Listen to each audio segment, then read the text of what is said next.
Good morning, good afternoon, and good evening.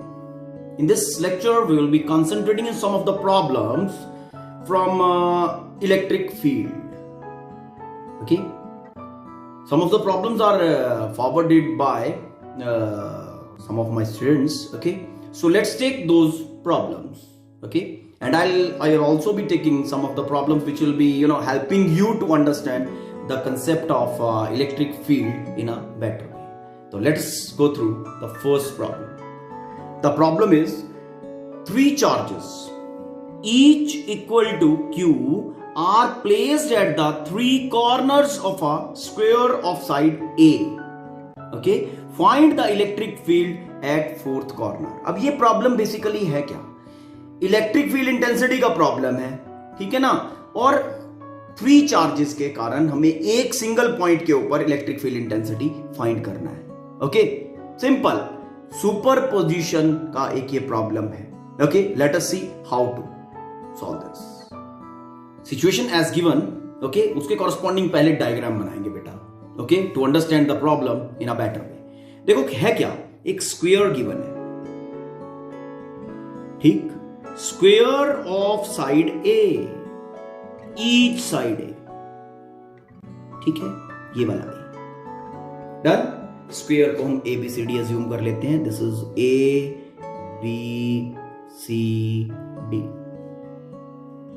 Okay, ठीक है. Now इसके कहा है three charges each equal to Q, each equal to Q are placed at the three corners of the square. Charges are same, similar polarity. Find the electric field intensity at the fourth corner. Okay, electric field intensity find करने के लिए basically हमारी assumption क्या होती है? सबसे पहले उस पॉइंट के ऊपर unit positive test charge place करो and then find the force. Okay, और यही एजम्पशन, यही इस तरह का से एज्यूम करके हमने फॉर्मूला डिराइव किया हुआ है. Electric field intensity at any point is equal to 1/4 pi epsilon naught, ठीक है, क्यू, जिस पॉइंट चार्ज के कारण हम फील्ड इंटेंसिटी निकाल रहे हैं, divided by R square, the separation square.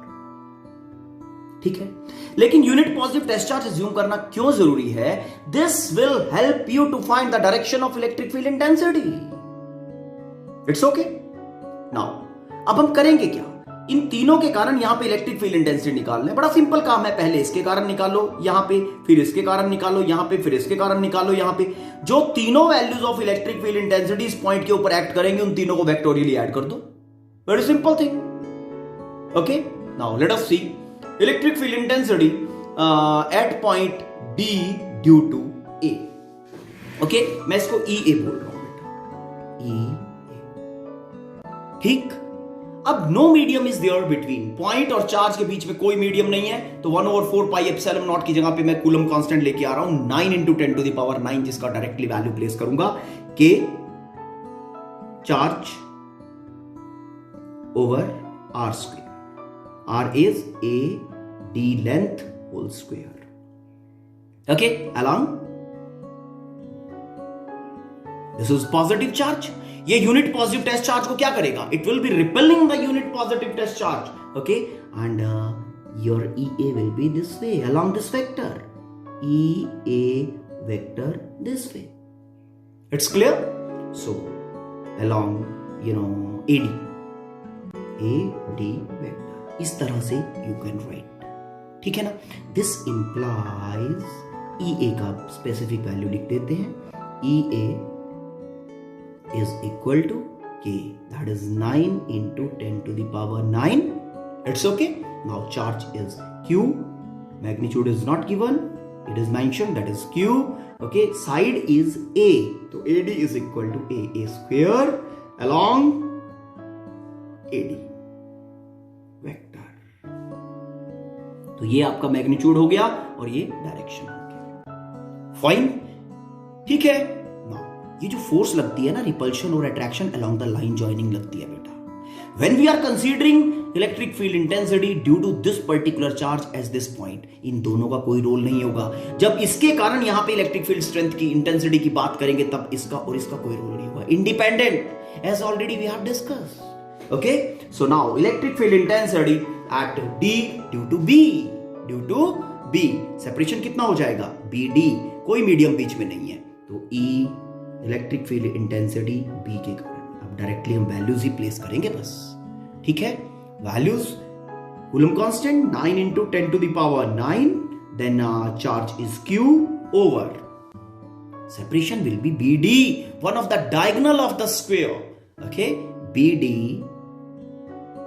whole square along this is positive charge, unit positive charge जो यहां पे रखा है उसको रिपेल करेगा, तो यूनिट चार्ज को रिपेल करेगा तो अलोंग द लाइन जॉइनिंग, ये आपका डायगोनल बन गया। इस डायगोनल का लाइन जॉइनिंग दिस वे, ये आपका ई बी हो गया बेटा, along this line. It's clear, ठीक है। चलो अब along B D vector done, ठीक है। अब इसको प्रोसेस कर दें। This implies E B is equal to electric field intensity B के कारण डी पॉइंट पे 9 into 10 to the power 9। अगर आप इसको के भी रख लेते हो ना तो वो कॉमन आ जाएगा बाद में, ठीक है, क्यू ओवर। अब डायगोनल का लेंथ कितना होता है, √2a whole square along B P. It's clear. अब क्या करेंगे, सेकंड के कारण इलेक्ट्रिक फील्ड इंटेंसिटी आ गया, अब थर्ड के कारण भी निकालना, ठीक है। थर्ड के कारण EC, see how, EC is equal to 9 into 10 to the power 9 Q over EC।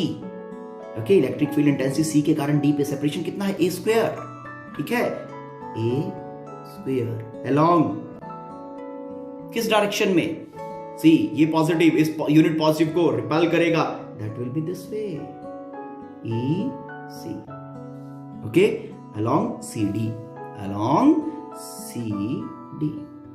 It's clear. अब जो ध्यान देने वाली बात है वो ध्यान देखो जरा, वेक्टर्स को ऐड करना है मुझे, ठीक है ना।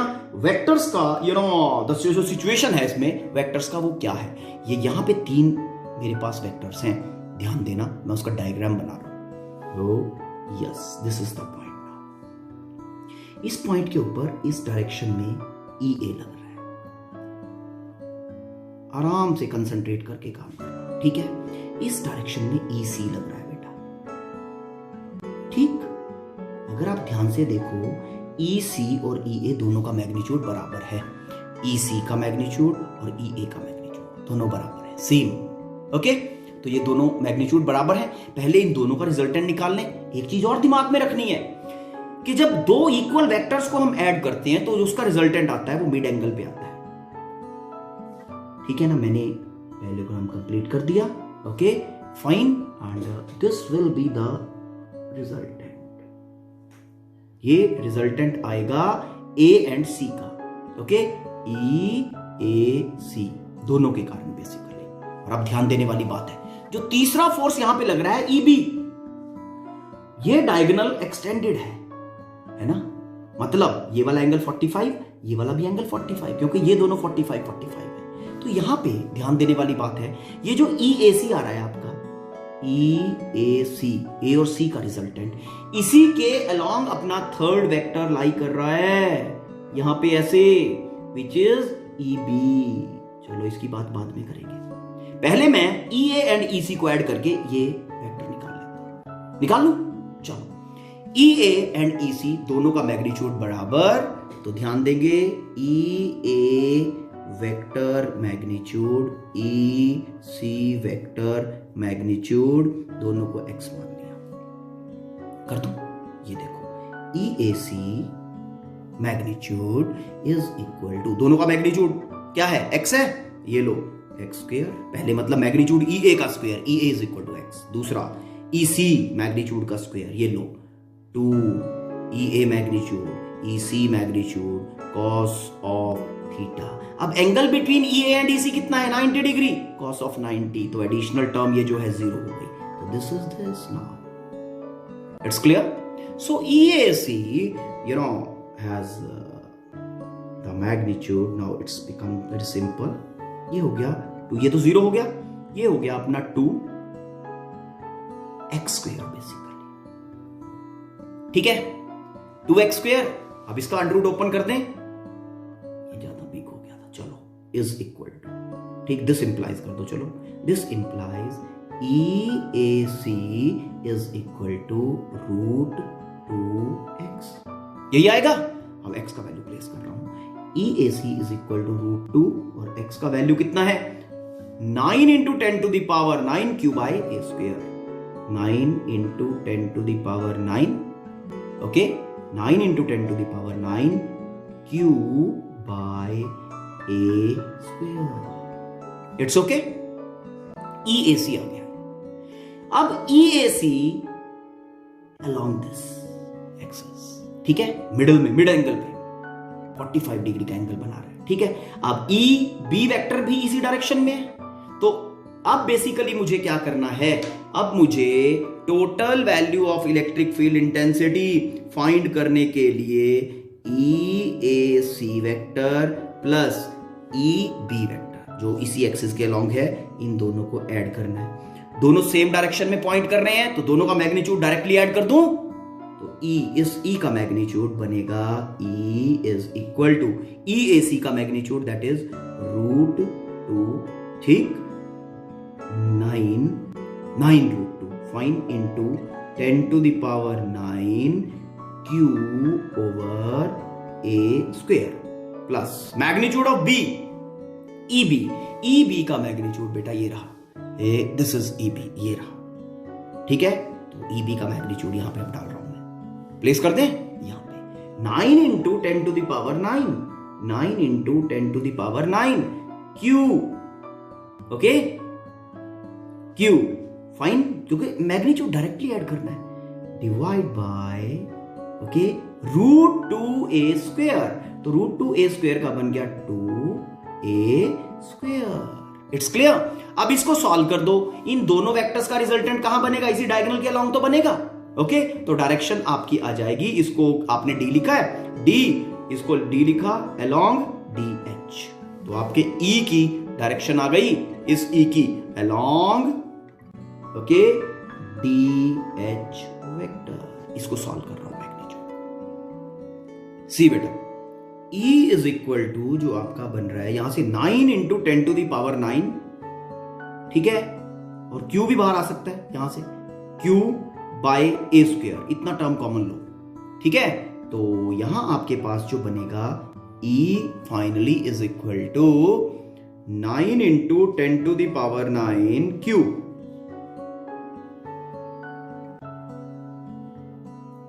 Q divide by A², outside the bracket common आ गया, √2 प्लस 1/2, ठीक, along DH vector.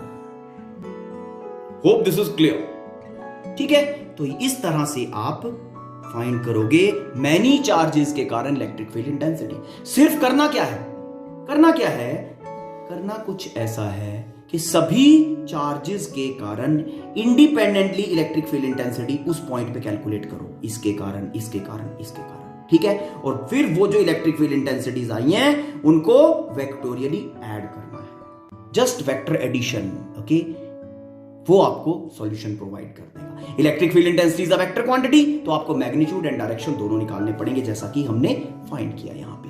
This is magnitude, okay, और ये डायरेक्शन। सॉल्व करके we are getting a thing of this type, this is magnitude, this is direction, it's okay. Now let's take another problem.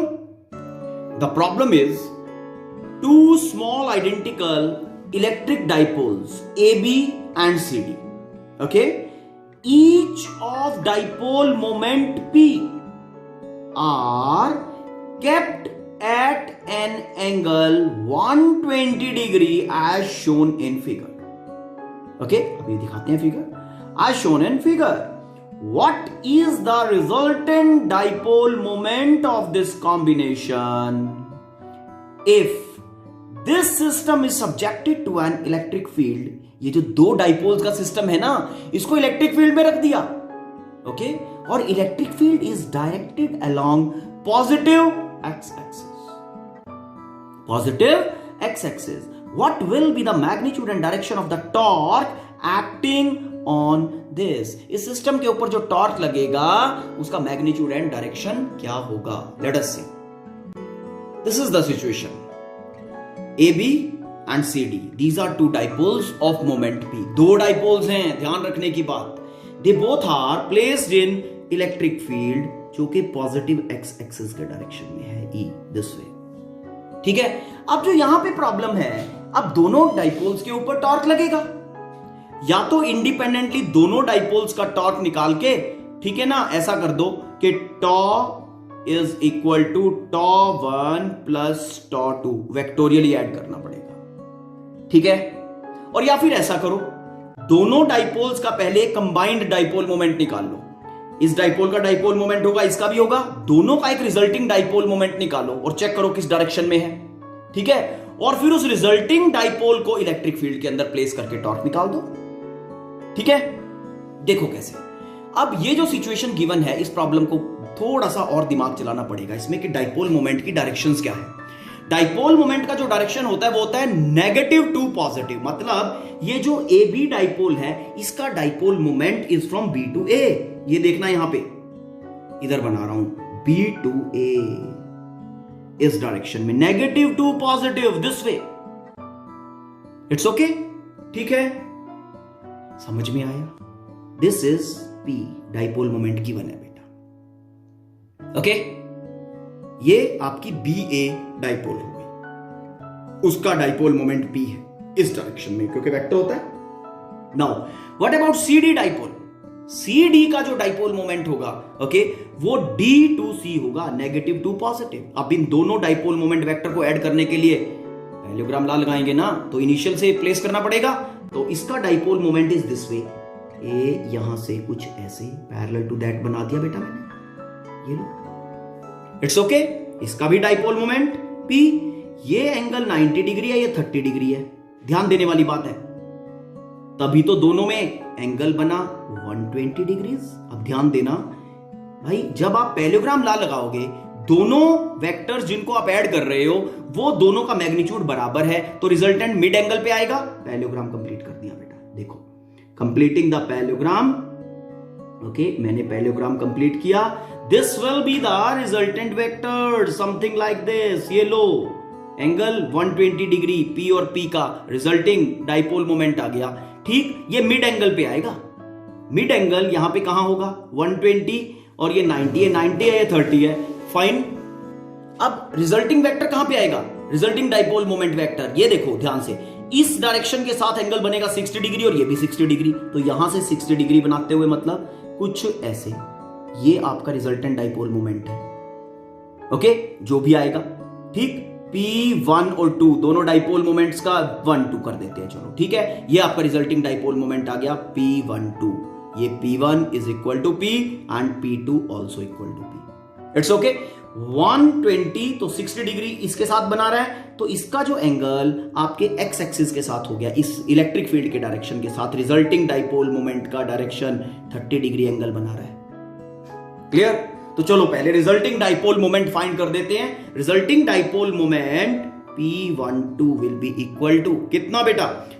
P1 square P2 square plus 2P1 magnitude P2 magnitude cos of angle between both P1 and P2 is 120 degree and raise to the power half, मतलब under the root, it's okay. P1 P2 दोनों का value कितना है? P square, तो ये लो P square plus P square 2P square cos of 120, cos 120 is equal to minus half, raise to the power half under root वाला, okay, it's clear. Now P12 is equal to 2P square, 2P square plus 2P square, ये minus half है, ठीक है। तो minus half, जब यहां पे, चलो अभी इसको माइनस हाफ ही रखते हैं बेटा, ठीक, इसका अंडर रूट कर देते हैं, चलो ये देखने में तुम्हें सिंपल लगेगा। अब सिचुएशन ठीक है। अब ये हाफ कैंसिल करेगा यहां पे और ये नेगेटिव यहां पे आ जाएगा, तो ये 2P square minus P square बना देगा। तो इसने बनाया p square under the root, ये आपका P12 आ गया। दिस इंप्लाइज P12 दोनों डाइपोल मोमेंट्स का resultant is equal to P। ये लो, अब जो सिचुएशन आपकी बनी है एज पर डायग्राम, दोनों का रिजल्टेंट डाइपोल मोमेंट P आ गया। Now resultant dipole moment P12 that is also equal to P।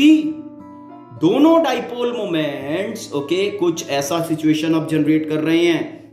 This is your single dipole moment P12, अब दो का एक बन गया, and this is equal to P, और ये एक्स एक्सिस के साथ जहां पे आपकी इलेक्ट्रिक फील्ड है उसके साथ एंगल बना रहा है 30 डिग्री।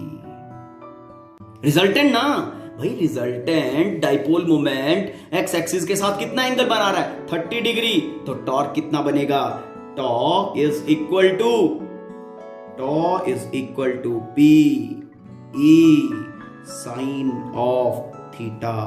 ठीक है, now torque is equal to P resulting dipole moment P ही है P12, यहां पे P12 आएगा बेटा, which is equal to P। Electric field strength as is given, E ही दे रखा है बेटा, E sine of theta, sine of 30 degree, theta is 30 degree. Okay, तो साइन 30 इज इक्वल टू 1/2, तो टॉर्क इज इक्वल टू हो गया PE bye 2। अब आप इसकी डायरेक्शन सोच रहे होंगे, इसने डायरेक्शन भी पूछा है ना। Okay, PE sine theta, direction निकालने के लिए आपको ये याद रखना पड़ेगा, tau is equal to P cross E।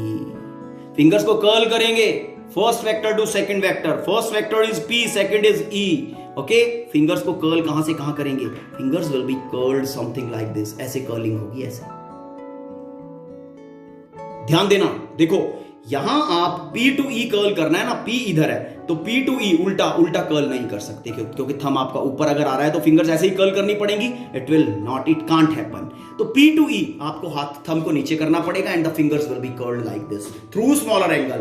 तो कहां हुआ, फिंगर्स कर्ल किया तो thumb is pointing perpendicularly inside the page, तो टॉर्क का जो डायरेक्शन बन गया एज पर this right hand thumb rule, that is perpendicularly inside the page. आराम से कूलली इसको पॉज करके गो थ्रू करो, ठीक है, और अपने आप स्टेटमेंट दोबारा से रीड करके इसको बेटा जी सॉल्व करना है। Let's take one more problem. In figure 1b45, that is this particular figure, the electric field lines on the left have twice separation of those on the right, ये जो right side पे है बेटा, ठीक है। If the magnitude of field at A is 40 Newton per coulomb, okay, what force act on proton at A, जो proton यहां पे रखा है, what is the magnitude of field at B। देखो बड़ा सिंपल सा प्रॉब्लम है ये, इसमें हम सेपरेशन को यूज कर रहे हैं। हमने आपको ये बताया था प्रॉपर्टीज के अंदर, ओके, कि सेपरेशन जैसे जैसे इंक्रीज करेगा इलेक्ट्रिक फील्ड स्ट्रेंथ उसी रेशियो में डिक्रीज करेगा। समझ में आया, ठीक है। तो यहीं पे बताता हूं मैं आपको, ठीक है। अगर यहां पे इलेक्ट्रिक फील्ड इंटेंसिटी कितना है, E है, ठीक, तो B के ऊपर कितना होगा, B के ऊपर लाइंस दूर दूर चली गई हैं, उसी रेशियो में कम हो जाएगा। यहां पे हो गया डबल हो गया, तो उसी रेशियो में कम कर दो, electric field intensity will be E/2।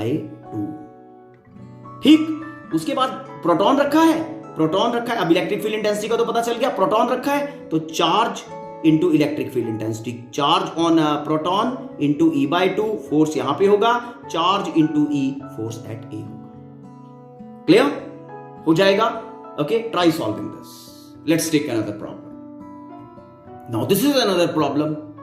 8 identical point charges, ये भी सुपरपोजिशन का है, 8 identical point charges Q coulomb each are placed at the corners of the cube of each side 0.1 metre. Calculate electric field at the centre of the cube. Calculate the field at the centre when one of the corner charge is removed. Let us see, okay.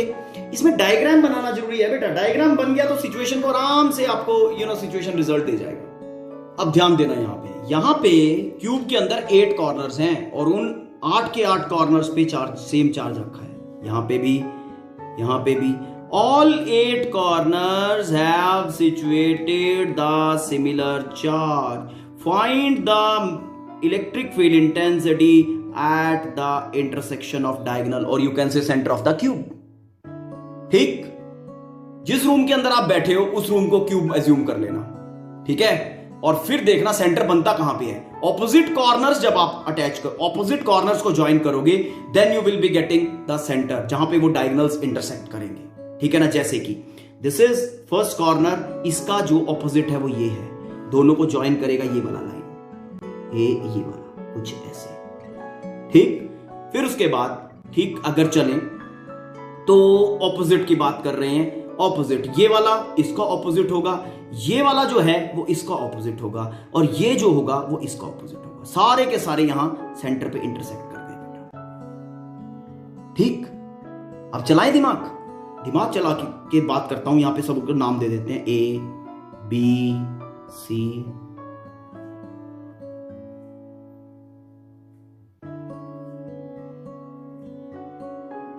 ABCDEFGH, okay, ठीक।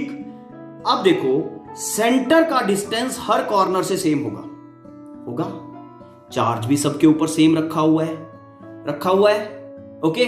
चलो अब इसकी बात करते हैं, इस corner की और इस कॉर्नर की, दोनों ऑपोजिट है ना, सेंटर के ऊपर ये लो, ये पॉजिटिव चार्ज है, यूनिट पॉजिटिव टेस्ट चार्ज को इस डायरेक्शन में रिपेल करेगा, और ये वाला जो है वो भी यूनिट पॉजिटिव टेस्ट चार्ज को इस डायरेक्शन में रिपेल करेगा।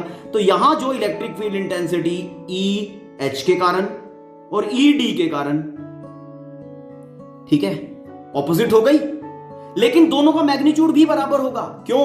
क्योंकि चार्जेस भी बराबर हैं, E is equal to KQ/R²। Charge भी बराबर है, R भी बराबर है, जिसके कारण ED एंड EH दोनों क्या होंगी, इक्वल एंड ऑपोजिट, कैंसल। फिर आप A एंड E वाले डायगोनल की बात कर लो, A और E के कारण जो इलेक्ट्रिक फील्ड इंटेंसिटी होगी सेंटर पे वो भी equal opposite, cancel. G and C equal and opposite, cancel.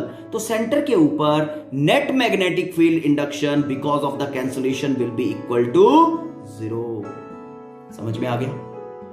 जब 8 के 8 चार्जेस रखे हुए, फिर क्या किया उसने, एक कोई भी चार्ज उठा दिया सिस्टम से, अब रह गई 7 के कारण कितना होगा, 8 के कारण 0। अब मान लिया हमने H उठा दिया, ध्यान देने वाली बात है, हमने H उठा दिया, उसके अलावा अब H वाला पेयर यहां पे सिंगल चार्ज रह गया, लेकिन H वाला चार्ज गायब। अब E और A दोनों चार्जेस प्रेजेंट हैं, ये दोनों की electric field intensity cancel. G and C इन दोनों, ये दोनों चार्जेस प्रेजेंट हैं, electric field intensity at centre equal and opposite, cancel. F and B दोनों चार्जेस बराबर, सेपरेशन बराबर, इलेक्ट्रिक फील्ड इंटेंसिटी कैंसल। अकेला कौन रह गया, H वाला और D वाला। D वाला प्रेजेंट है, H वाला गायब हो गया, नहीं तो ये भी 0 हो जाता। ठीक है ना, समझ में आई बात? ध्यान देने वाली बात है, अगर H प्रेजेंट होता तो ये दोनों भी कैंसल करते। क्यों कैंसल करते? क्योंकि इलेक्ट्रिक फील्ड इंटेंसिटी H के कारण, ओके, उसका मैग्नेटिक फील्ड इंटेंसिटी D के कारण, उसका मैग्नीट्यूड दोनों बराबर होते और ऑपोजिट होते। लेकिन एक चार्ज गायब हो गया, EH गायब हो गया, EH गायब हो गया, तो भाई साहब बचा क्या, ED बच जाएगा, और resulting field at the centre will be equal to ED के कारण वो वैल्यू उसका आ जाएगा। तो इस एक चार्ज के कारण वैल्यू निकाल दो, हो जाएगा। चलो ठीक है बेटा, let's take another problem. The problem is electric field is pointing this way, okay. A dipole is placed with orientation parallel to a dipole of dipole moment P is placed with this orientation in the electric field. कितना angle बना रहा है? θ1 is equal to 0 degree. ठीक है, इस dipole को rotate किया गया इलेक्ट्रिक फील्ड में so as to make it anti parallel। कुछ ऐसे ऐसे कर दिया इसको, ऐसे इसी पोजीशन पे, चेंज नहीं की इसकी position, at the same position it is rotated to make anti parallel. मतलब इनिशियल अगर हम देखें, initial E is like this, finally E भी सेम, कोई चेंज नहीं है E में, लेकिन P that is dipole moment कुछ ऐसे था और कुछ ऐसे कर दिया गया। इट्स ओके, ठीक है। मतलब ऐसे था तो θ1 इज इक्वल टू 0 डिग्री, और ऐसे कर दिया गया θ2 इज इक्वल टू 180 डिग्री। इस डाइपोल को टर्न किया गया θ1 to θ2।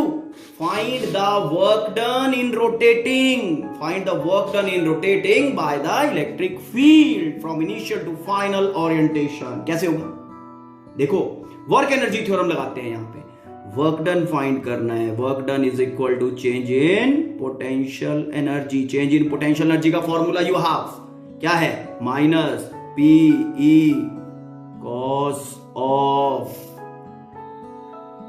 θ2 minus cos of θ1। It's okay. अब चलो वर्क डन आएगा change in potential energy find करके। माइनस डाइपोल मोमेंट कितना है P, and electric field strength है E, cos θ2। θ2 क्या है? 180।